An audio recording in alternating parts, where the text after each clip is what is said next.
देवतुल्य माँ शक्ति आज साझा चंद्रमा क्रमांक 1064 दिन बृहस्पतिवार तारीख 14 नवंबर 2024। और आज हमारे बीच में आदरणीय श्री आर एन पांडे साहब जो retired additional commissioner commercial tax है। और आपका जो विषय चल रहा है श्रीमद् भागवत, उसमें चला पंचम स्कंद वक्तव्य 2।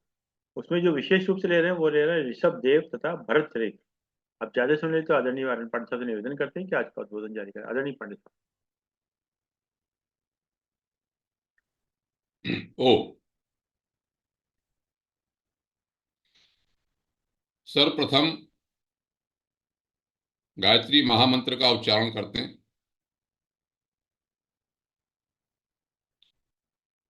ओम भूर्भुवः स्वः तत्सवितुर्वरेण्यं भर्गो देवस्य धीमहि धियो यो नः प्रचोदयात्। अब मैं दो वैदिक मंत्रों से प्रार्थना करता हूं।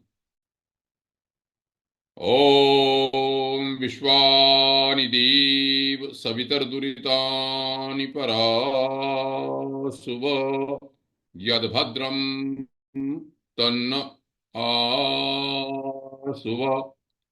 ओम अग्ने नयसुपथाराये अस्मान् विश्वानि देव वयुनानि विद्वान् यो योध्यस्मज्जुहुराणमेनो भूइष्ठान्ते नम उक्तिम विधेम।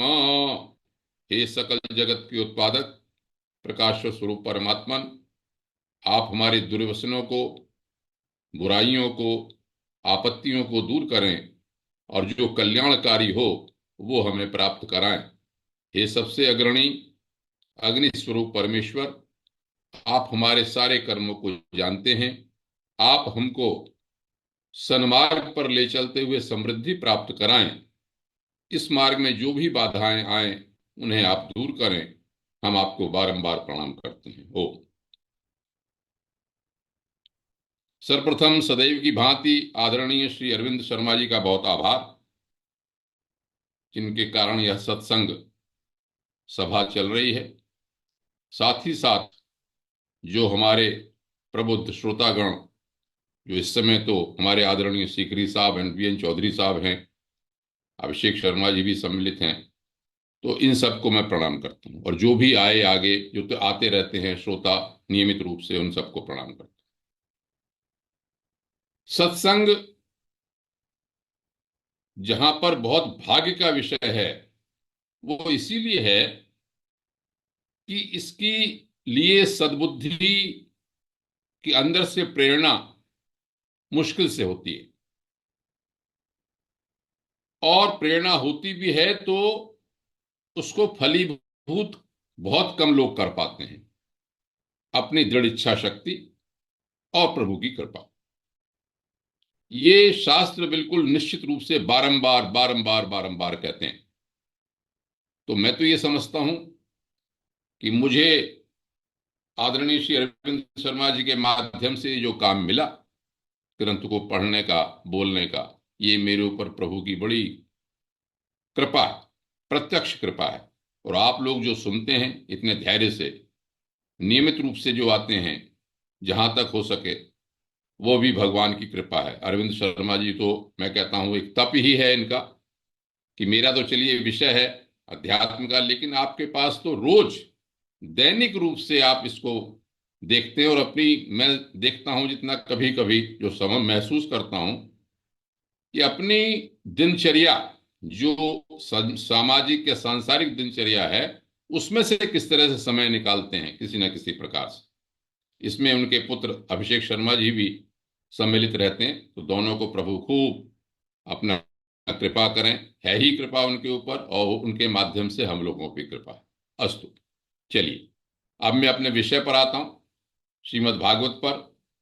विषय में प्रवेश करने से पूर्व भगवान कृष्ण और परम हंस सुखदेव जी का मैं ध्यान करता हूं, जिनकी कृपा से ही मैं श्रीमद् भागवत पर कुछ भी बोलने में समर्थ हो पाऊंगा। सच्चिदानंद रूपाय विश्वोत्पत्त्यादि हेतवे तापत्रय विनाशाय श्रीकृष्णाय वयं नुमः।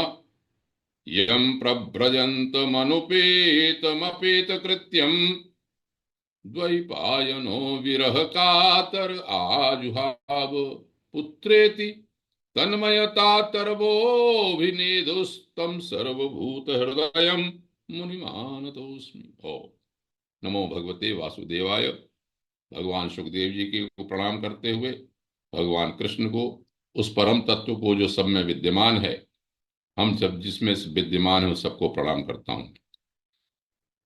श्रोतागण, जैसा कि आप जानते हैं कि इस समय श्रीमद् भागवत का पंचम स्कंध मैंने प्रारंभ किया है।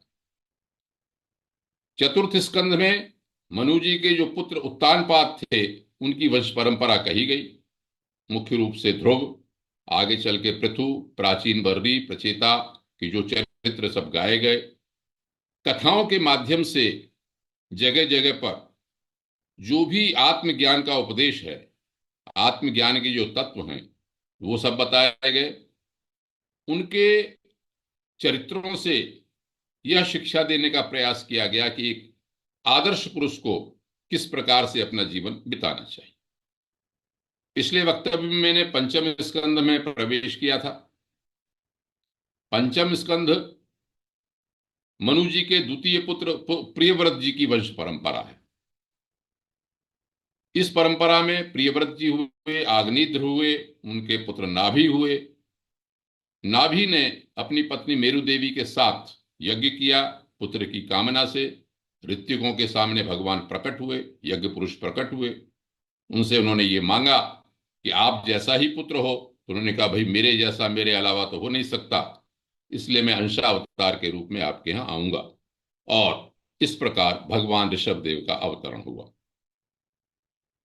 भगवान ऋषभदेव ने किस प्रकार से अपने सब चरित्र किए, ये पिछली बार बताया। मुख्य बात, शुरुआत और करने से पहले मैं फिर दोबारा से इस बात पर जोर दूंगा कि आखिर ये महापुरुष का चरित्र हमें क्यों कहा गया सुखदेव जी ने, और उन चरित्र से हमें शिक्षा क्या मिलती है। इसमें यह कहा कि धर्म, अर्थ, यश, संतान, भोग, सुख, मोक्ष का संग्रह करते हुए गृहस्थाश्रम में लोगों को नियमित किया। उन्होंने खुद चरित्र करके दिखाया। जैसे भगवान श्री कृष्ण के बारे में आएगा, उसी तरह से भगवान ऋषभदेव अंशावतार होते हुए भी और सब कुछ जानते हुए भी कि संसार नश्वर है, लेकिन सांसारिक धर्म निभाना है उनको, और वो उन्होंने करके दिखाया। और उसमें लिखा, इस पुस्तक में, इस पिछली बार मैंने इशारा किया था कि महापुरुष जैसा जैसा आचरण करते हैं, लोग वैसा ही आचरण करते हैं। इसलिए महापुरुष जो निवृत्त मार्गी है, जानते हुए भी ब्रह्म का तत्व को, ऐसा नहीं कि वो छोड़ दे। सारे लोग छोड़ देंगे संसार को, तो उन्होंने कहा नहीं, संसार के धर्म को, आदर्श चरित्र को पालन करके दिखाना है। और ब्राह्मणों के द्वारा जो बताई गई नीति है, वेद की जो बात है, दान है, यज्ञ है, तप है, सब उन्होंने करके पूरा दिखाया। 100 यज्ञ किए कहते हैं। तो यहां पर मैं गीता का कुछ बात आपके सामने रखना चाहता हूं। एक शब्द आया यहां पे कि उन्होंने लोक संग्रह करने की दृष्टि से ऐसा किया। गीता का 3रा अध्याय बड़ा महत्वपूर्ण है। वहां पर एक श्लोक लिखा कि कर्मणैव हि संसिद्धिम आस्थिता जनकादयः। कर्म के द्वारा भी, कर्म करते हुए, प्रभु को समर्पण भाव से कर्म करते हुए, अपने कर्तव्य को करते हुए जनक आदि ऋषियों ने मोक्ष प्राप्ति की थी, ये लिखा। तो जहां पर यह कोई भ्रम होता है कि संसार को छोड़ना पड़ेगा, संसार को काम करना ही है। ईशावास्योपनिषद का 2रा मंत्र कहता है, कुर्वन्नेवे कर्माणि जिजीविषेत शतम समाह। 100 वर्ष तक हमको इस संसार में कार्य करते हुए ही रहना चाहिए, कर्मों को। लेकिन उस श्लोक में गीता के ये भी कहा कि लोक संग्रह मेवापि संपश्यन कर्तुम अर्हसि। श्री कृष्ण भगवान अर्जुन से कहते हैं कि हे अर्जुन, तू संसार से भाग जाना चाहता है, युद्ध से भाग जाना चाहता है, लेकिन नहीं, जो आदर्श पुरुष है उसको लोक संग्रह करना ही पड़ता है। एक और श्लोक इसमें लिखा कि क्या है, जब कार्य करता है कोई विद्वान और अविद्वान, तो दोनों के कार्य करने में आप प्रथम दृष्टया कोई अंतर नहीं समझते। जैसे कृष्ण भगवान के बारे में लोग कहते हैं उन्होंने ऐसा ऐसा किया, आलोचना करते हैं, लेकिन उनकी क्या भावना थी, अनासक्त भाव, वो देखो। ऋषभ देव ने किया, जनक जी ने किया, तो वहां पर श्लोक लिखा कि सक्ताः कर्मणि अविद्वांसो यथा कुर्वन्ति भारत। हे अर्जुन, जिससे अविद्वान लोग जिस तरह आसक्त होकर काम को करते हैं, कुर्याद विद्वान तथा सक्तम, अनासक्त भाव से विद्वान उस तरह से काम को करे। काम तो वही करे, काम में ऊपर से कोई संतान वो भी पैदा करेगा, धन वो भी कमाएगा, दान वो भी देगा, दोनों। लेकिन दोनों में एक भावना का अंतर है, वो है अनासक्त भाव, ईश्वर के प्रति समर्पण। चिकीर्षुर लोक संग्रहम लिखा कि लोक संग्रह करना है। अब इस बात को जरा मैं अवश्य बताना चाहता हूं, लोक संग्रह का अर्थ क्या हुआ। पहले मैं जब छोटा था, जब गीता पढ़ता था, तो मुझे लगता था लोक संग्रह का अर्थ हुआ संसार में रहते हुए संग्रह करना, कि अनासक्त भाव से संसार में रहते हुए संग्रह करो। लेकिन नहीं, ग्रंथों के पढ़ने से, विद्वानों के मत जानने से बड़ा विवेक आता है। श्रीमद् भगवद गीता पर एक टीका है, पुरुषार्थ बोधनी भाषा टीका, और उसके लेखक हैं श्रीपाद दामोदर सातवलेकर जी। मैंने शायद पहले कभी किसी वक्तव्य में बहुत पहले कहा था, श्रीपाद दामोदर सातवलेकर आर्य समाज को मानने वाले थे, शतायु से अधिक होकर जीवित हुए रहे, और उन्होंने बहुत ग्रंथ लिखे। श्रीमद् भगवद गीता पर उन्होंने पुरुषार्थ बोधनी टीका लिखी। कभी जो गीता में रुचि रखते हों, वो मोटा ग्रंथ है, और उसकी विशेषता यह है कि उन्होंने एक एक जगह पर बहुत सारे शास्त्रों को लिखा कि उनके उदाहरण दिए। मैं यहां पर एक बात अवश्य मुझे स्मृति आती है, शायद पहले भी कभी कहा हो, कि मैं जब गुरुकुल में पढ़ता था, मेरी आयु शायद मैं 8वीं क्लास में होऊंगा, सन 65 की बात होगी, तो हमारे यहाँ जब सुबह असेंबली होती थी तो खड़े होकर बाहर नहीं होती थी, प्रार्थना सभा होती थी, उसमें सब बैठ जाते थे और बैठ के पहले मंत्र बोलते थे, फिर कुछ कविताएं या राष्ट्रगान कुछ इस तरह के गान करते थे, और तब एक कोई विद्वान, प्रधानाचार्य, जो विद्वान आते थे, वो अपना थोड़ा सा वक्तव्य देते थे। तो एक बार मुझे याद है, मैं तब जानता भी नहीं था इनके बारे में, श्रीपाद दामोदर सातवलेकर जी को भी हमारे प्रधानाचार्य जी ने बुलाया और उनका कुछ भाषण हुआ। बड़े बड़े लंबे कान थे, वृद्ध थे उस समय, तो ये भाग्य की बात है। लेकिन जो मनुष्य जो साधारण होते हैं, हम जैसे, वो कम बुद्धि होने से समझ ही नहीं पाते कि किस महापुरुष का हमको कब दर्शन हो रहा है। जैसे गुरुदेव के किसी ने दर्शन किए हों तो हर तरह से दर्शन किए होंगे, कुछ ने कहा होगा ठीक है, कुछ ने कहा ऐसे ही है, बाद में समझ में आता है अगर ये हम किस महापुरुष के दर्शन करके आए। चलिए, तो उन्होंने अपनी पुस्तक में लोक संग्रह की बहुत बड़ी व्याख्या लिखी, और ये आप लोगों को समझनी चाहिए। मैं आप लोगों के सामने प्रस्तुत करता हूं कि लोक संग्रह का अर्थ क्या है, और मुझे भी बहुत अच्छा लगता है। लोक संग्रह का अर्थ है कि लोगों को, मैं संस्कृत को छोड़ के व्याख्या हिंदी में ही बताता हूं, लोगों को सम्यक रूप से धारण करना, संग्रह करना, संगठित करना, यह है लोक संग्रह का मतलब। जो आदर्श पुरुष है उसका ये काम है, लोगों की भलाई, राष्ट्र की उन्नति, जगत का सुधार, मनुष्य मात्र को सन्मार्ग पर लाना, राष्ट्रीय संरचना संगठना अच्छी करना, जनता का अभ्युदय, उच्च मार्ग दिखाना, यह है लोक संग्रह। तो आदर्श पुरुष को यह लोक संग्रह करना चाहिए। गीता इस लोक संग्रह की बात कहती है। लोगों को संगठित करना है, आपको सही रास्ता दिखाना है, जनता को, राष्ट्र को संगठित करना है, समाज को संगठित करना है। यह है आदर्श नेता का काम। तब लिखा गीता ने, जो श्रेष्ठ पुरुष है, यद यद आचरति श्रेष्ठ तत्त देवे तुरो जन, जो श्रेष्ठ आदमी जो कुछ काम करता है, सामान्य पुरुष उसी को करते हैं। सह यत प्रमाणम कुरुते, वो जिसको प्रमाण कह देता है, लोकस तदनुवर्तते, संसार उसी का अनुवन करता है। वही बात यहां पर ऋषभ देव जी के लिए कही गई। तो ऋषभ देव जी का ये महत्व यहां पर है। लेकिन एक बात और कही वहां पे, ये भी बड़ा ध्यान देने की बात है कि जो विद्वान या जो आदर्श पुरुष को ये नहीं कहा कि न बुद्धि भेदम जनेद अज्ञानाम कर्म संज्ञानाम, हम जैसे जो अज्ञानी काम करने वाले हैं उनके बुद्धि भेद पैदा नहीं करे, उनमें शंका पैदा नहीं करे। वो ऐसा नहीं करे देखो तुम ये गलत कर रहे हो, ये ऐसा नहीं करना चाहिए, या इससे ऐसा हो जाएगा, या शास्त्र की गलत परिभाषा कर दी, वो भी नहीं करनी चाहिए। जोशयेत सर्वकर्माणि, खुद चल के, खुद उन कर्म पे रास्ते पर चल के मार्ग दिखाना चाहिए कि देखो मैं जैसे कर रहा हूं, अपने आप चरित्र से करके, जिससे लोग शिक्षा लें कि भाई ये विमुक्त संग अनासक्ति छोड़कर उसका आचरण करना चाहिए। चलिए, अब मैंने कल बात, पिछले वक्तव्य में अपनी बात छोड़ी थी कि ऋषभ देव जी जब एक बार घूमते घामते ब्रह्म ऋषियों की सभा में गए, वहां उनके पत्र भी बैठे हुए थे। हाँ, ये मैं और बताना शायद याद करा दूं, अनुस्मरण करा दूं कि ऋषभ देव के 100 पुत्र हुए थे। भरत जी उसमें सबसे बड़े थे।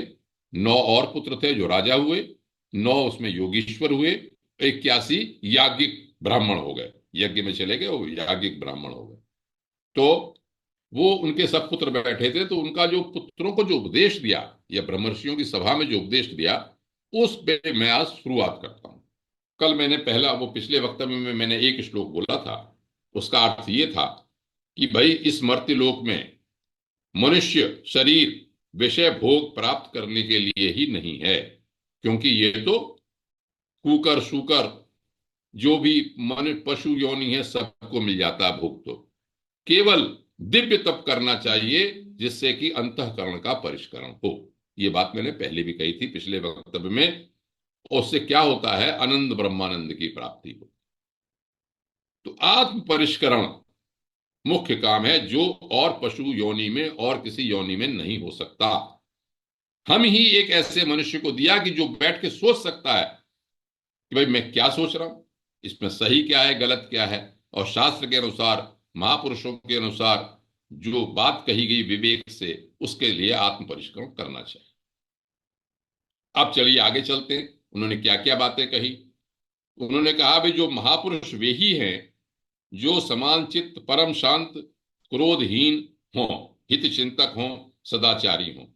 यहां पर उन्होंने ये कहा कि भाई महापुरुषों की सेवा से मुक्ति और स्त्री संगियों के कामियों के संग को नरक का द्वार बताया। विषय भोगों से दूर रहना चाहिए। लौकिक कार्यों में केवल शारीरिक निर्वाह के लिए महापुरुष प्रवृत्त रहते हैं, बस इंद्रियों को तृप्त करने के लिए नहीं करते। वो तो कहते हैं कि उन्हें पता है कि भाई ये संसार नश्वर है। जब तक जीव को आत्म तत्व की जिज्ञासा नहीं होती, जब तक जीव में ये जिज्ञासा नहीं होती कि मैं क्या हूं, तब तक उसका जो असली रूप है वो छिपा रहता है, और वो विभिन्न भोगों में, वैदिक कर्मों में फंसा रहता है। ऋषभदेव भगवान के अंशावतार हैं, तो उन्होंने कहा यहां पर प्रीतिर न यावद मई वासुदेवे न मुच्यते देह योगे न तावत। हे मेरे पुत्रों, हे ऋषिगण, जब तक मुझ वासुदेव में प्रीति नहीं होती तब तक देह बंधन नहीं छूटता। वासुदेव मैं पहले बता चुका हूं, बहुत ध्यान देना चाहिए। उस परम सत्ता का नाम है जो सब में बसता है, सबको आच्छादित करके रहता है। सर्वव्यापक जो तत्व है परम सत्ता, वो वासुदेव है, उसमें प्रीति होनी चाहिए। एक बड़ी अच्छी बात और कही ऋषभदेव ने, प्रैक्टिकल, कि भाई देखो 2 ग्रंथियां हैं यहां पे। एक तो है दाम्पत्य स्त्री पुरुष का, पंडित जन हृदय की जो ये ग्रंथि जो है वो स्थूल ग्रंथि है, और एक है सूक्ष्म ग्रंथि, वो है देहाभिमान। स्त्री पुरुष में आपस में दाम्पत्य में जो संबंध हो जाता है, वो उसके कारण परिवार जो चलता है, लंबा चलता है, वो एक दुर्भेद्य ग्रंथि है। लेकिन उन्होंने कहा कि भाई सूक्ष्म ग्रंथि क्या है, देहाभिमान, मैं मेरापन, ये सूक्ष्म ग्रंथि है। ऋषभ देव जी कहते हैं देखो भाई जीवन जैसे चलता रहता है, पति पत्नी अपना विषय भोग करते रहते हैं, धीरे धीरे आयु के साथ वो वासना तो समाप्त हो जाती है, ढीली पड़ जाती है। तो दाम्पत्य भाव से स्त्री पुरुष निवृत्त हो जाते हैं। वानप्रस्थ हो गया, 50 साल के हो गए, 60 साल, 70 साल, 80 साल, एक न एक स्त्री जगह आके एक दूसरे से शिथिल होता हो जाती है। लेकिन जो अहम को त्याग देता है, वास्तव में परम पद उसी को प्राप्त होता है। अब यहां पर जैसे शरत कुमार जी ने पृथु को उपदेश करते समय बहुत सी बातें कही थी, श्रीमद् भागवत की यह विशेषता है कि एक ही बात को बार बार कहते हैं, बार बार कहते हैं, जिससे कि हमारे दिमाग में कोई बात बैठ जाए। तो मैं फिर वही बात कहता हूं यहाँ पे। कथानक तो मैं बहुत जल्दी आगे बढ़ सकता हूं, लेकिन मैं चाहता हूं कि जो तत्व की बात है, जो बात कही गई है, मुझे जो शिक्षा जिससे मिलती है, वो बार बार हमारे दिमाग में पड़े। छोटी छोटी बातें हैं, मैं दोबारा से बोलता हूं कि उन्होंने, ऋषभ देव ने उस समय क्या क्या कहा, किसी न किसी तरह से हम इस बातों को सुन चुके हैं, लेकिन दोबारा सुनिए। क्या कि पहले पुरुष को जो आत्म तत्व प्राप्त करना चाहता है, उसे धैर्यवान होना चाहिए, उद्यमी होना चाहिए। आलसी पुरुष को नहीं मिलता। आलसी पुरुष, प्रमादी पुरुष को यह तत्व प्राप्त नहीं होता लगातार। भक्ति भाव रखे भगवान में, परायण रहे, तृष्णा का त्याग करे। एक और बात, सुख और दुख आदि जो द्वंद्व हैं, उनको सहने की शक्ति रखे। जरा सा सुख आए तो फूल जाए और दुख आए तो एकदम रोने लगे।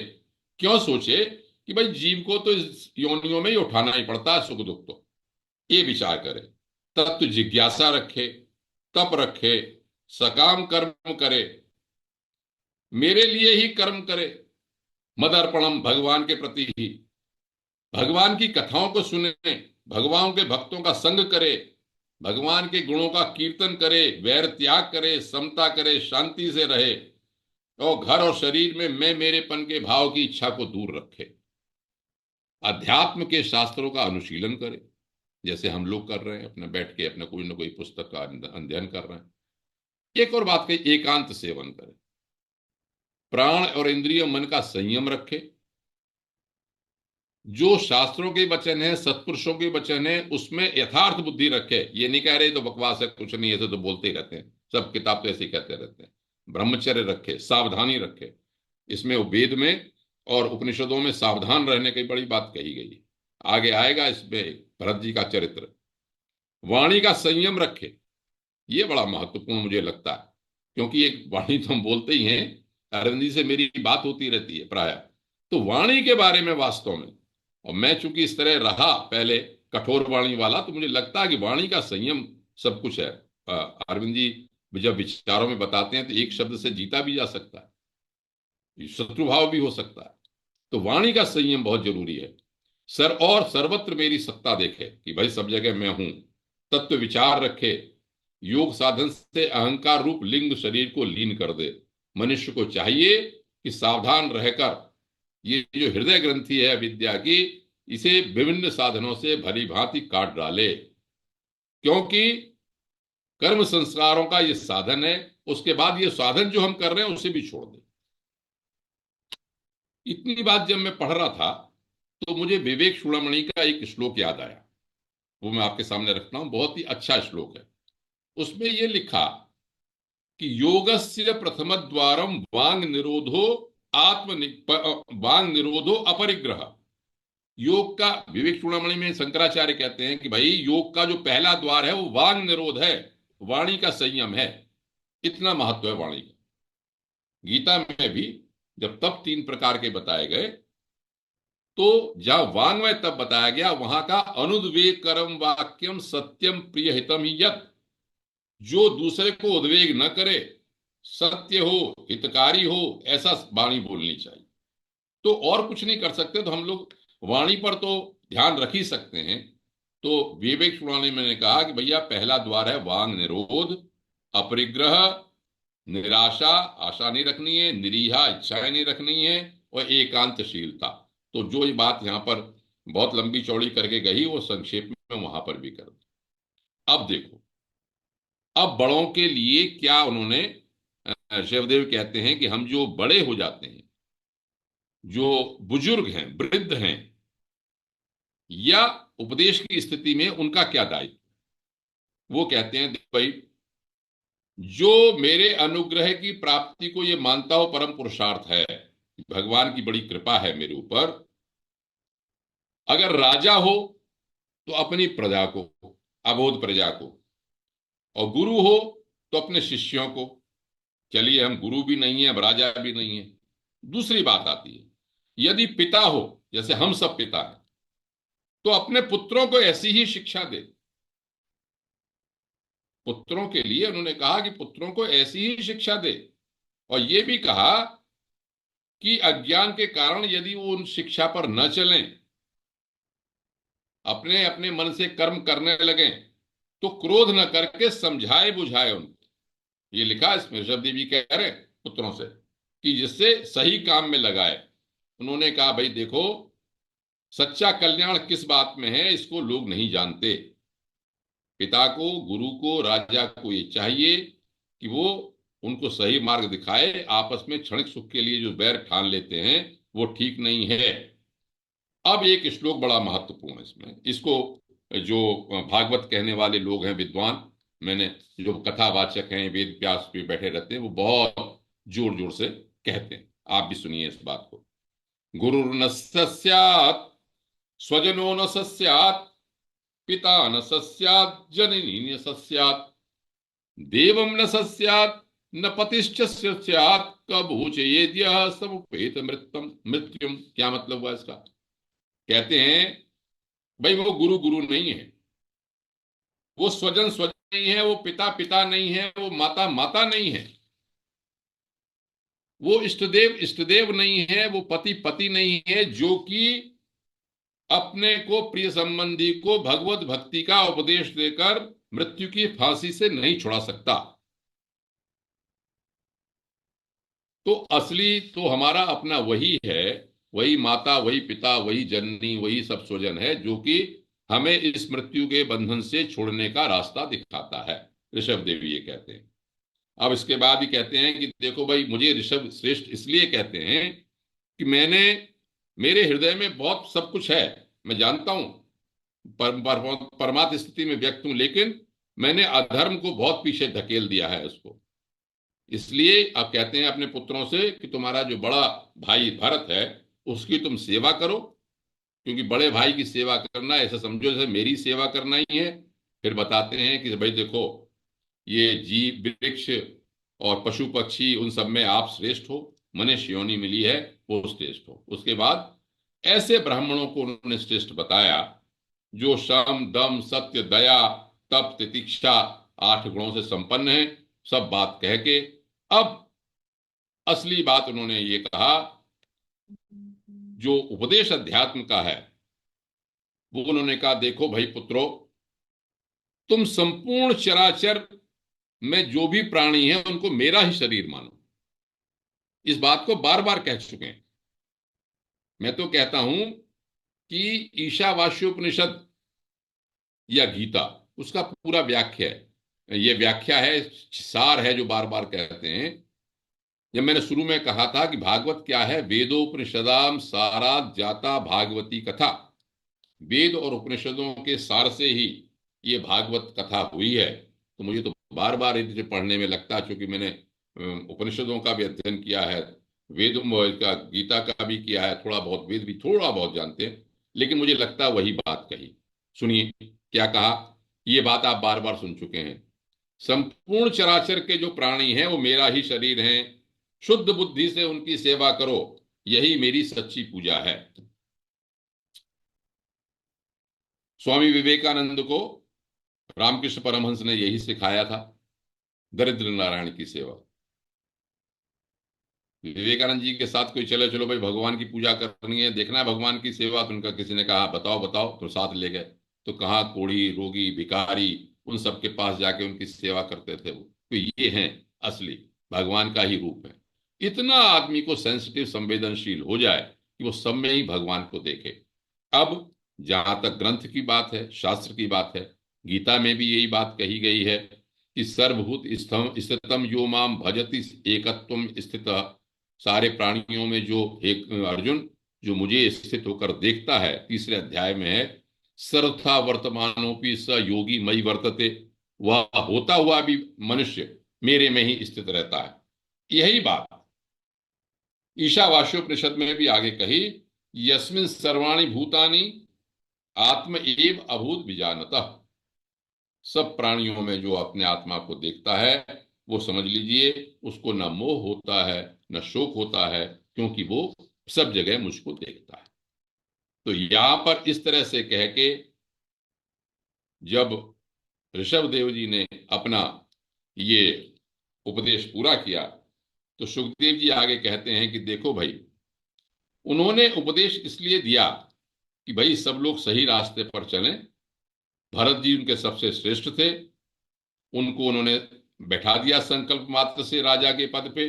अब देखिए, श्रीमद् भागवतकार इस समय ऋषभ देव की अवधूत वृत्ति के बारे में बताएंगे, क्योंकि आप लोगों ने एक प्रश्न भी किया था, किसी ने, सतकालरा साहब ने किया था, ये ऋषभ देव क्या जैन वाले ही ऋषभ देव हैं? तो ये तो नहीं जानते, लेकिन आप देखिए अवधूत वृत्ति कैसे रखी और क्यों रखी। उन्होंने लिखा है इसमें कि वैराग्य रूप परम हंसोचित धर्मों की शिक्षा देने के लिए लोगों को कि भाई जो परम हंस होता है उसका क्या रूप हो सकता है। वो सारी सब धर्मों से बिल्कुल विरक्त हो गए संसार से। यहां लिखा है कि शरीर पर केवल एक कपड़ा रखा और धीरे धीरे वो कपड़ा भी उनका उतर गया, मौन हो गए। अब उनका रूप देखिए, दूसरा रूप देखिए, अवधूत का क्या रूप है। यहाँ पर ऋषभ देव का क्या रूप आया अंत में। सर्वथा मौन हो गए, कोई बोलता था बोलते नहीं थे, अंधे बहरे गूंगे जैसे कोई पागल हो उसी तरह की चेष्टा करते थे। बस्तियों में, खानों में, वृक्षों में, जहां जंगल में चले जाते थे, जहां भी कहीं पर भी निकल जाते थे। अब लोग इसमें यहां तक लिखा है कि जब दूसरी बस्ती में चले गए, बाल बाल बड़े हो गए उनके, और कुछ बढ़ाते नहीं थे, न नहाते थे, न कुछ करते थे, तो लोग उन्हें पागल समझते थे। कुछ बच्चे पत्थर मारते थे, कुछ थूक भी देते थे उनपे, तो भी कहते थे कुछ नहीं करते थे। क्यों? कि उन्होंने कहा ये तो मिथ्या शरीर है, भ्रम से शरीर कहा जाता है, इसमें अहम भाव को नहीं रखे। लेकिन शरीर से तो बहुत विशाल थे, सुंदर थे, बहुत तंदुरुस्त थे। ये बताया गया योगी लोगों के शरीर तो हृष्ट पुष्ट हो जाते हैं सबके सब। तब जब उन्होंने देखा ऋषभ देव ने कि भैया ये जनता तो मैं जहां जाता हूं मेरे पीछे पड़ते हैं, ये बड़ा विघ्न रूप है, तो उन्होंने अजगर वृत्ति धारण कर ली। आजगरी वृत्ति। अजगर वृत्ति का मतलब क्या हुआ? लेट गए जी, लेटे ही लेटे अब जो मिल गया खाने को वहीं खा लिया, वहीं मलमूत्र त्याग कर लिया, अपने मल में ही अब लुटे हुए हैं, तो कोई चिंता नहीं। जैसे अघोरी लोगों को आप देखते होंगे, वो अजगरी वृत्ति के बारे में लिखा है। लेकिन एक बात यहां लिखी, उनके मल में दुर्गंध नहीं थी, उनके शरीर से भी सुगंध आया करती थी। तब मुझे श्वेता श्वेतर उपनिषद का एक मंत्र याद आया, छोटा टुकड़ा, गंध शुभो पुरीश पुरीशम अल्पम। वो लिखा है कि अल्प जो योगी है उसका पुरीश जो मल है वो भी थोड़ा हो जाता है। गंधा शुभो, शरीर से बहुत शुभ गंध आती है। पातंजलि के योग में भी ये बात लिखी है। खैर चलिए, तो बात यही है कि वो लेटे लेटे मलमूत्र का त्याग करने लगे, सब कुछ इसी तरह से। तो परमहंसों को त्याग की आदर्श शिक्षा उन्होंने दी। अब लेकिन यहां तक नहीं सीमित है, योगचर्याओं का आचरण किया, आनंद के अनुभव में रहते थे। यहां पर ये लिखा है कि उनके सब पुरुषार्थ पूरे हो गए थे। उनके पास आकाश गमन, मन की गति से जाने की जो सिद्धि होती है वो, अंतर ध्यान होने की सिद्धि, दूसरे के शरीर में प्रवेश करने की सिद्धि, दूसरे जगह के दूसरे देख लेना, सब कुछ सारी उनके पास सिद्धियां अपने आप सेवा करने आई। लेकिन उन्होंने मन से किसी को ग्रहण नहीं किया। ये स्थिति थी उनकी आत्म क्रीड़ा। जब मुंडक उपनिषद में पढ़ रहा था तो मुंडक उपनिषद में लिखा है एक जगह कि जो योगी है, जो मस्त मौला है जिसे कहते हैं, वो आत्म क्रीड़ा आत्मवान क्रियावान एश ब्रह्म विषाम वरिष्ठ। ब्रह्म को जानने वाला जो श्रेष्ठ है वो आत्म राम होता है, आत्म मिथुन होता है, अपने में ही मस्त रहता। इसमें गीता में भी इस बात को लिखा है, जो आत्मरति हो, आत्मतृप्त मानव हो, वो संतुष्ट हो जाता है, उसमें कोई कार्य की अपेक्षा नहीं रहती। मैं हिंदी में ही बता रहा हूं जानबूझ के कि संस्कृत को ज्यादा न हो। तीसरे अध्याय के 17 से 19 श्लोक आप देख सकते हैं, जिसे श्रीमद् भगवद गीता पढ़ने का मन हो। और उसमें लिखा कि उसके लिए कोई भी कार्य करने योग्य नहीं रह जाता। और इसीलिए हे अर्जुन, तू असक्त होकर कर्म को कार्य कर। जो असक्त अनासक्त भाव से जो काम करता है वो परम पद को प्राप्त कर लेता है। अब इसमें परीक्षित को चैन नहीं पड़े। परीक्षित ने कहा कि साहब, आत्माराम मुनि को यदि सिद्धियां प्राप्त भी हो जाएं तो क्या बात है, क्योंकि वो तो आत्म स्थित है, तो उन्होंने सिद्धियों को स्वीकार क्यों नहीं किया। तब उन्होंने कहा, बहुत काम की बात कही सुखदेव जी ने, कि भाई देखो परीक्षित, तुम्हारा कहना ठीक है, लेकिन जैसे संसार में चालाक व्याध अपने पकड़े हुए मृग का विश्वास नहीं करते कि मृग अगर चुरा ढीला हो जाएगा छोड़ देंगे, हरिन को जरा सा पकड़ लिया तो छोड़ देंगे, भाग जाएगा। तो उन्होंने कहा भैया बुद्धिमान लोग चंचल चित्त का विश्वास नहीं करते। अब इन्होंने काफी देर तक सुखदेव जी ने मन के बारे में बताया। उन्होंने कहा भैया देखो, जो व्यभिचारिणी स्त्री है या किसी दूसरे पति को छोड़ के दूसरे से प्रेम करती है, वो तो अपने पति का वध तक करा देती है। लो, आजकल तो हम अखबारों में पढ़ते हैं, ये तो श्रीमद् भागवत में ही लिखा हुआ है। हजारों साल पहले भी इसी तरह से कुछ होता होगा, ये इसमें लिखा हुआ है।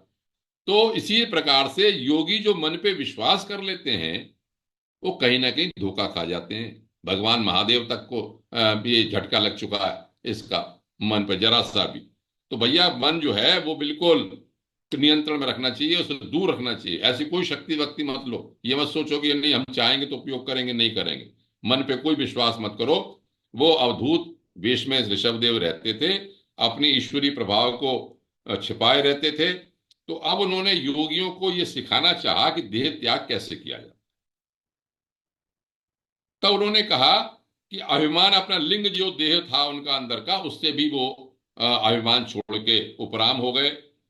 योग माया की वासना से केवल उनका शरीर, केवल शरीर ही शरीर विचरता था और कुछ नहीं था अंदर। अब यहां पर यह तक लिखा है कि वो मुंह में पत्थर का टुकड़ा डालकर, बाल बिखेर के, दिगंबर नंगे बिल्कुल उन्मत्त भाव से सब घूमने लगे। और क्या हुआ भी अंत में दिखा दी स्थिति ये है। अचानक एक बार जंगल में जा रहे थे, बांस का जंगल था, घर्षण हुआ, दावाग्नि हुई, जंगल में आग लग गई और उसने जंगल के साथ साथ ऋषभदेव जी को भस्म कर दिया। इस तरह से उनका, भगवान का यह अवतार रजोगुण से भरे लोगों को मोक्ष मार्ग की शिक्षा देने के लिए हुआ था। यहां पर एक बड़ी अच्छी बात आई जो है हमारे भारत देश की महिमा की, कि सुखदेव जी कहते हैं, हे राजन, यहां पर ऋषभदेव जैसे लोग हुए हों, योगी लोग, और मैं कितने लोगों की तो मैं कथा सुना चुका हूं, उस भारतवर्ष की महिमा का क्या कहना है। ये बड़ी पुण्य भूमि है। यहां पर लोग हरि के अवतारों का मंगलमय गान करते हैं और भगवान स्वयं अवतार लेते हैं। जब मैं ये पढ़ रहा था भारत की महिमा का, तो मुझे दो श्लोक याद आए भारत की महिमा के बारे में। क्योंकि हम लोग सब भारत में पैदा हुए हैं, हमें गर्व करना चाहिए, हमारे पुराने जन्मों के कोई पुण्य है जो हम यहाँ पर पैदा हुए। एक श्लोक तो है मनुस्मृति का, बड़ा प्रसिद्ध श्लोक है। एतद्देश प्रसूतस्य सकाशाद अग्रजन्मनः स्वम स्वम चरित्रम शिक्षेरन पृथिव्याम सर्वमानवाः। वहां का अर्थ ये लिखा है कि इस देश में, इस भारत देश में जो पैदा हुए, एवं एतद्देश प्रसूतस्य सकाशाद अग्रजन्मनः, जो पहले हमारे पूर्वज लोग पैदा हुए हैं, वो पृथ्वी के और लोगों ने सबसे, उन सब लोगों ने उनके चरित्र से शिक्षा ली है। ऐसा हमारा भारत देश है, हमें गर्व करना चाहिए। ये तो किसी भी तरह से काल परंपरा से कहो, किन्हीं भी कारणों से कहो, मैं उस पर नहीं जाना चाहता, लेकिन हम जब भी अपनी संस्कृति से च्युत हो गए इसलिए हम महत्व नहीं समझते। लेकिन दोबारा से जागृति हो रही है। अरविंद शर्मा जी जैसे लोग सभी हैं, तरफ लगे हुए हैं, तो ये सब ग्रंथों के बारे में जान तो रहे हैं, हम लोग अपने में गर्व तो कर रहे हैं। एक श्लोक और है जो मैं बचपन में सुना करता था, गुरुकुल में कहा जाता था कि गायन्ति देवा किल गीतकानि धन्यास्तु ते भारत भूमि भागे स्वर्गापवर्गास्पद हेतु भूते भवन्ति भूयः पुरुषः पुरस्तात्। इसका अर्थ ये हुआ कि देवता लोग भी ये कहते हैं कि वो लोग धन्य हैं जो भारत में पैदा हुए। क्यों? कि भारत में स्वर्ग और अपवर्ग को प्राप्त करने वाले लोग आते हैं, स्वर्ग भी प्राप्त करते हैं, वो भी साधन के पास, अपवर्ग मुक्ति भी जानते हैं। भवंती और भवंती भूय पुरुषः पुरस्तात्, यहां पर अवतार लेते हैं भगवान, बार बार लोग आते हैं यहां पर। तो ऐसे सबको कहने के बाद यहां पर ये कहा कि ऋषभदेव ने वास्तव में आत्मलोक का उपदेश दिया, आत्मस्वरूप की प्राप्ति से सभी तृष्णाओं से मुक्त थे। तो भगवान सुखदेव ऋषभदेव को नमस्कार करते हुए कहते हैं, नमो भगवते ऋषभाय तस्मई। ऐसे ऋषभदेव के लिए नमस्कार है। हम सब भी उनको प्रणाम करते हैं कि हमारे देश में, हमारे भारतवर्ष में ऐसे महामुनि हुए जिनको कि एक धर्म अपना तीर्थंकर तक मानता है उनको। चलिए आगे चलते हैं ऋषभदेव की कथा के उपरांत। अब हमारे पास भरत की चरित्र पर चलते हैं। तो भरत की जब भगवान ऋषभदेव ने संकल्प मात्र से भरत को राजा बना दिया, तो राजा जो भरत थे उनकी एक कन्या थी, उन्होंने एक पत्नी थी उनकी पंचजनी नाम। तो पंचजनी का मतलब जो 5 पुत्र को पैदा करे, तो 5 पुत्र उनके पैदा हुए। नाम भी सुन लीजिए, सुमति, राष्ट्रमित, सुदर्शन, आवरण, धूम्रकेतु, जो सर्वथा उन्हीं के समान थे, भरत जी के समान थे। एक बात जो बड़ी महत्वपूर्ण कही गई कि अब तक हमारे देश का नाम ऋषभदेव के जमाने तक था अजनाभ वर्ष, और भरत के बाद इसका नाम पड़ा भारत। संस्कृत में लिखा है इसमें, अजनाभम नाव एतद वर्षम भारतम इति यत आरभ्य विपिदिशन्ति। वर्ष माने खंड, इस अजनाभ वर्ष को भारत वर्ष कहते हैं। अब भरत जी की कथा सुनिए। धीरे धीरे भरत जी ने भी उसी तरह से यज्ञ किए। मैं पहले बता चुका हूं कि मनु जी ने जब अपने संतानों के लिए आदेश क्या किया था कि एक तो उत्पाद्य प्रजा पैदा करो, और दूसरा कहा था शास धर्मेण गांव, अपने जो पृथ्वी है उसको धर्म से शासित करो, और तीसरी बात कही थी यज्ञ ही पुरुषम यज, यज्ञ करो। तो ये तीनों बातें इन्होंने की, इन्होंने भी यही किया, यज्ञ किए बहुत सारे। फिर राज्य भोग का जब इनका प्रारब्ध क्षीण होने लगा, तो उन्होंने अपने जैसे और सब लोग करते आए हैं, अपने पुत्रों में उन्होंने सब बांट दिया, और बांटने के उपरांत गंडकी नदी के किनारे चले गए, वहां पर अपनी तपस्या करने लगे। तपस्या करते करते उन्हें खूब आविर्भाव, बहुत अच्छा अच्छा भाव पैदा होने लगा। अब देखिए, अब एक ऐसी कथा प्रारंभ होती है, ऐसा चरित्र प्रारंभ होता है जिसमें है कि आप सावधानी हटी कि दुर्घटना घटी। योगी लोग को भी कितना सावधान होना चाहिए, यह घटना आपके सामने आती है। ये घटना कथा मैं आपको सुनाता हूं, आपने सुन भी रखी होगी, फिर भी सुनाता हूं संक्षेप में घटा कह के, फिर मैं आगे चलूंगा इसको। तो इसमें लिखा कि भाई वो नदी किनारे, गंडकी किनारे उनका अंतःकरण समस्त अभिलाषाओं से निवृत्त शांत हो गया, पर आनंद प्राप्त होने लगा, भगवान की परिचर्या करने लगे। उनको जब भी ध्यान करते थे बड़ा रोमांच होता था, सभी बात है। और भक्ति योग का आविर्भाव हुआ उनमें। भक्ति योग का आविर्भाव हुआ तो वो क्या है, एक कृष्ण चर्म, एक मृग चर्म केवल लगाए रहते थे और त्रिकाल स्नान करते थे। एक बात जो इस स्वाध्याय चिंतन से और श्री अरविंद शर्मा जी के परिपाटी से संबंधित है, वो बड़ी महत्वपूर्ण यहां पर श्लोक में बताना चाहूंगा आपको। यहां पर लिखा है कि भगवान नारायण की सूर्यमंडल में सूर्य संबंधी ऋचाओं द्वारा, सूर्यमंडल में सूर्य संबंधी ऋचाओं द्वारा भगवान की आराधना करते थे। और क्या कहते थे, हिंदी में इसका मतलब यह है कि भगवान सूर्य का कर्मफलदायक तेज प्रकृति से परे है, उसी ने संकल्प द्वारा इस जगत की उत्पत्ति की है, फिर वही अंतर्यामी इसमें प्रविष्ट होकर अपनी चित्त शक्ति से जीवों की रक्षा करता है। हम उसी बुद्धि प्रवर्तक तेज की शरण लेते हैं। ये हिंदी में मैंने जानबूझ के बताया, मैं संस्कृत में बताता हूं, आप इस बात को पकड़ लेंगे। परो रजः सवितुर जात वेदो देवस्य भर्गो मनुषेदम जजान। देवस्य भर्गो, इसका मतलब क्या हो, गायत्री मंत्र।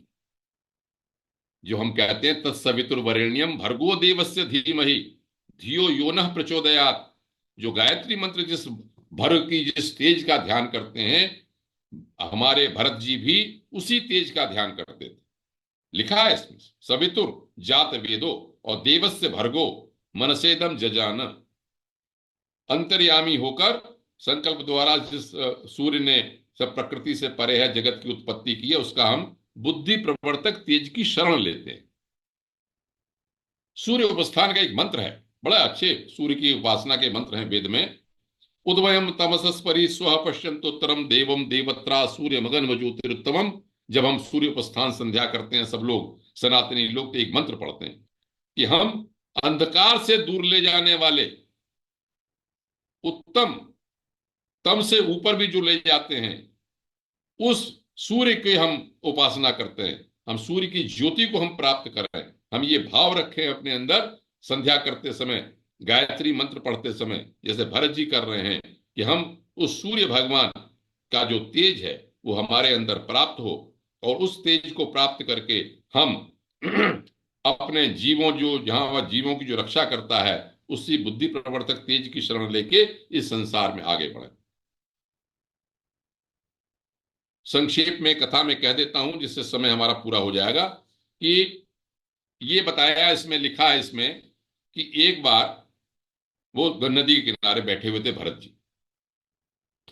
भरत जी अपने संध्या कर रहे थे और प्रणव का, ओम का जाप कर रहे थे, लिखा है। उन्होंने स्नान किया, नदी के किनारे बैठ गए, ओम का जाप कर रहे थे। तो अचानक उन्होंने ये देखा कि एक हिरणी भागी भागी आ रही है और उसके पीछे से एक शेर की दहाड़ आ रही। शेर की जैसी दहाड़ आई तो हिरनी जो है वो कूदी, छलांग मारी। छलांग मार के वो पानी में गिर गई, लेकिन जो गर्भिणी थी तो उसका छोटा सा बच्चा गिर गया, वहीं पे गिरा जहां पर वो बैठे हुए थे। हर गृहिणी तो मर गई, उन्होंने बच्चा देखा। अब देखिए, करुणा और अपना अनासक्त भाव दोनों में क्या पोषोपेश चलता है, कि उन्होंने उस करुणा से उठा लिया। करुणा से उठा के उस बच्चे को पाला। उसको पालने के उपरांत उसको हर तरह का प्रबंध करने लगे। उसका लिखा है पोषण, पालन, प्रीणन, लालन, अलग तरह तरह के शब्द करते हैं, कि उसको धीरे धीरे पालने लगे, खेलने लगा, कूदने लगा, उसकी रक्षा करने लगे। उसी में उनका ध्यान लगा रहा, उसी में ध्यान लगा रहा। सोते बैठते, टहलते ठहरते, भोजन करते समय इसने पास में बंधे रहे, कंधे पे बैठा लेते थे, पूजा करते थे तो भी उसका उसी तरफ ध्यान रहता था। और यही चाहते थे कि भाई इसका क्या होगा क्या नहीं होगा। इस आसक्ति से भरत जी की क्या दशा हुई, भरत जी का अगला जन्म क्या हुआ, और भरत जी उस जन्म से कैसे छूटे, फिर जड़ भरत के रूप में कैसे पैदा हुए, और राजा रहुगण से उनका दार्शनिक संवाद क्या हुआ, वो बड़ा महत्वपूर्ण है। वो मैं अगले वक्तव्य में बताऊंगा। केवल बात यहां पर यह है कि ऋषभ देव जैसे योगियों को हमें नमस्कार करना चाहिए, उनसे सीख लेनी चाहिए, कि और कुछ नहीं कर सकते हम, योगी तो नहीं बन सकते, उतने भले ही बन जाए तो बहुत अच्छा है, कि हम संसार में रहते हुए अनासक्त भाव से अपना कर्तव्य बुद्धि से काम करें, और कोई असावधानी ऐसी न करें जिससे कि हम दोबारा से इस पूर्ण पाप पुण्यों के जन्म जन्म में, जन्म बंधन में पड़े। इस कथा को मैं आज वक्तव्य को यहीं विराम देता हूं, और अगली कथा में अगले वक्तव्य में बताऊंगा। ओ नमो भगवते वासुदेव, हरे कृष्ण। बहुत बहुत धन्यवाद आदरणीय आनंद पांडे साहब। सभी लोग अनम्यूट हैं, अगर किसी कोई प्रश्न या जिज्ञासा बनती है तो पूछ सकते हैं आदरणीय पांडे साहब से। फिर बाद में दो सब हमारे आदरणीय वीएन चौधरी साहब बोलेंगे।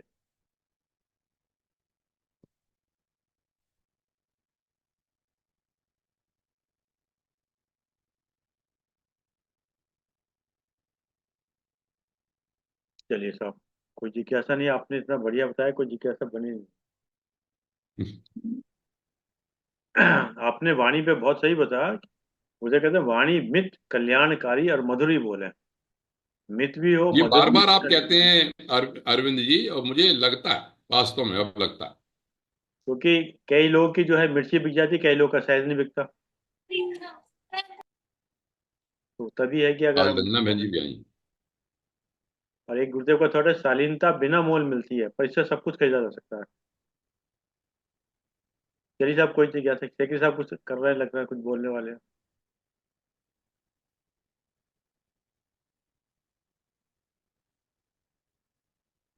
साउंड खोलेंगे तभी तो बोलेंगे। हाँ, हाँ, मैं वो साउंड खोला था। पर इतना स्पष्ट वक्तव्य होता है आदरणीय पांडे साहब का कि कोई प्रश्न तो बनता ही नहीं है जी। और बार बार हमें एक ही बात समझाई जाती है कि मनुष्य जन्म का विषय क्या है। जाता फिर इसको करते हैं तो वो आ जाता। जी। हमें मनुष्य जन्म का उद्देश्य को ध्यान रख के हम्म। कार्य करना चाहिए। जी जी। और आज हमने लोक संग्रह के बारे में बताया कि उसका क्या मतलब होता है, कि संगठित करना। महापुरुषों का काम ही होता है कि उदाहरण बन के हमें समझाते हैं। वैसे कोई हमें कोई कहे तो हमें समझ नहीं आता, जब उदाहरण बन के समझाते हैं तो हमें समझ आ जाता है। और महापुरुष मतलब आते ही इसी पर्पस के लिए कि उदाहरण बन के समझाएं। कोई आकाशवाणी से तो हमें कोई विचार आए तो हम समझे देंगे नहीं। हाँ, कोई सामने हमारे जैसा बन के समझाएगा तो समझेंगे। तो बड़ी बातें स्पष्ट हो रही हैं। हमारा सौभाग्य है, और ये भी बड़ा अच्छा सौभाग्य है कि भारतवर्ष में जन्म हुआ है, जहाँ पर संतों की महिमा है और संत रहते हैं। और संघ का असर होता ही होता है। जितना ज्यादा संघ करेंगे उतना ज्यादा हमारा फायदा ही होगा। इसलिए बातें बहुत ही अच्छी है, और ये हमारा सौभाग्य भी है कि हमें सत्संग प्राप्त हो रहा है। और हम इसी तरह तर जाएंगे, हमारा जन्म मरण से मुक्ति हो जाएगी धीरे धीरे। हमें प्रयास करना है, बाकी तो मालिक ज्यादा सर्वशक्तिमान है, उससे खुद ही हमारे एफर्ट्स देख के हमें उठा लेना है, हमें अपने शरण में ले लेना है। हमें तो बस अपने आप को उसके अधीन समर्पण करना है। जी सर। चलिए, बहुत बढ़िया। आभार, धन्यवाद। एक आपने पांडे साहब बताया पुत्रों के लिए, बच्चों के लिए, तो उसमें गुरुदेव का थॉट है, बच्चों के सहायक बने, शासक नहीं। अच्छा। हाँ जी, हाँ जी। बच्चों के सहायक बने, शासक नहीं। जी। बच्चों के माली बने, मालिक नहीं। वाह। हम्म, हम्म। सहायक बने, शासक नहीं। माली बने, मालिक नहीं। मालिक नहीं। सुंदर। तो वो एक एक लाइन के अंदर बड़ी जबरदस्त गहरी चीजें दी हैं, मतलब तो वो कौन सी चीज कब किसको क्लिक कर जाए। हाँ जी, हाँ जी। जैसे एक थाने के बाहर लिखा था कि कुकर्मी से बढ़कर अभागा कोई नहीं, क्योंकि विपत्ति में उसका कोई साथ ही नहीं होता। जी। तो पूरी व्याख्या। एक मतलब मेरे ख्याल से, एक जो आप श्लोक बोलते हैं, मैं समझता हूँ हम लोग को ना गायन की या स्तुति की या प्रार्थना की या आरती का एक अभ्यास होना चाहिए, क्योंकि हम जो लोग बोलते हैं वही तरंगे वापस आती हैं। जब हम परमात्मा की आरती जो करते हैं, कोई भी चीज करते हैं, तो उसमें जैसे यज्ञ पे का यज्ञ रूप भाव हमारे उज्जवल कीजिए, मतलब शेष, तो वो कहीं ना कहीं पूरा मैग्नेट सिस्टम है। तो हमें कहीं ना कहीं चुपचाप अकेले में बैठ के गायन करना चाहिए, क्योंकि वो किसी ईश्वर से और आपकी, जब आपने कहा ना एकांत, मतलब वो कहते हैं जिसका एकांत सद गया उसका सब कुछ सद गया। चलिए, आदरणीय बीएन चौधरी साहब, धन्यवाद के तौर पर दीजिएगा। धन्यवाद, प्रणाम, आभार। अरविंद शर्मा जी को बहुत बहुत प्रणाम, और आज के हमारे व्यासपीठ को प्रणाम करता हूँ। आप हमें एक बड़ा सौभाग्य दे रहे हैं, जो कि श्रीमद् भागवत में कहा ही गया है कि हम सत्संग से ही कुछ कर पाएंगे, कुछ कहीं कुछ दूर तक पहुंच पाएंगे। और वो सत्संग मतलब जो ज्ञान आप भक्ति का ज्ञान दे रहे हैं, वो सही बात है। और आपने जो ऋषभ देव और उनके पूर्वज, उनकी भी कहानी बताई, कथा बताई, और ऋषभ देव जी की कथा बताई, ये सारे पुण्यात्मा लोग थे, और अपने जीवन में करके दिखाया कि कैसे करना चाहिए, और बाद में उपदेश दिया। ये बहुत बड़ी बात है। और जो बाद में उपदेश दिया वो भी अभी हम देख ही रहे हैं कि जैन धर्म में काफी कुछ उसमें है। वही जो उपदेश आपने दिया, जो ऋषभदेव जी के माध्यम से आपने दिया, वो बात सचमुच लगता है कि सबके लिए सही, और सबके लिए, प्रजा के लिए, राजा के लिए, गुरु के लिए, स्त्री के लिए, माता के लिए, पिता के लिए, सबके लिए जो सही बात है, अप्रोप्रिएट बात है, क्या करना चाहिए, वो बताया आपने। बाद में तो वो अपने आप को पूरा ही छोड़ दिए, तब तपस्या में देह का भी ध्यान नहीं रहा और तरह तरह से रहने लगे। और बाद में ऐसी लीला हुई भगवान की, वो चले गए जंगल की आग में। और इसमें भी सिंबॉलिक ही है कि लास्ट लास्ट में हम कैसे चले जाते हैं, तो पता नहीं। तो ये आगे हम सुनते रहेंगे कि भरत के जो सुपुत्र थे कैसे फिर मोह में पड़े। छोटा सा मोह हो, साधारण मोह है, हम लोग किसी को भी हो सकता है। ये तो बहुत ही साधारण सात्विक किसको कहते हैं, हमको इसमें कोई अधर्म की बात भी नहीं था। लेकिन फिर भी हिरनी के बच्चे को बचाने में मोह में रह गए, क्योंकि उसके संसर्ग से साथ में रहते रहते। और फिर उनकी बात आगे हम सुनेंगे, जड़ भरत की बात। तो इसी की प्रतीक्षा में, और सच में आप जो उत्सुकता छोड़ जाते हैं तो आगे की सुनेंगे, आगे की कथा सुनेंगे। बहुत अच्छा है।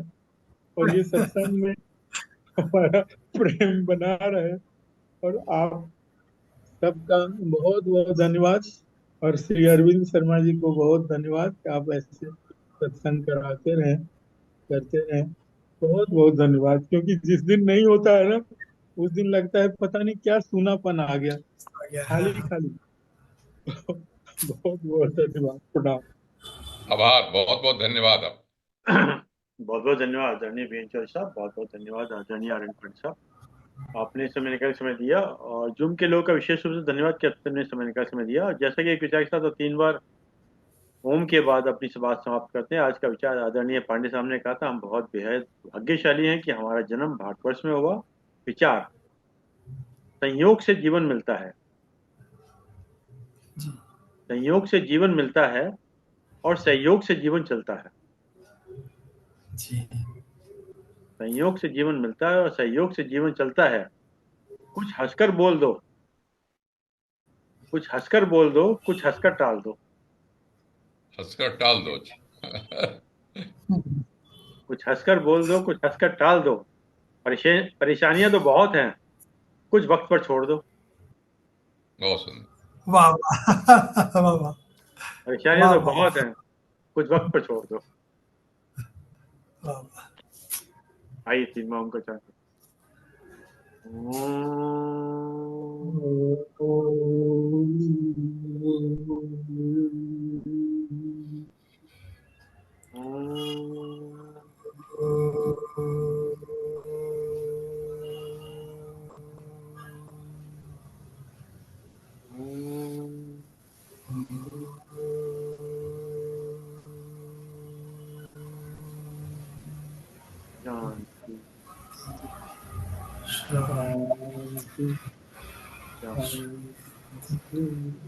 सभी प्रणाम।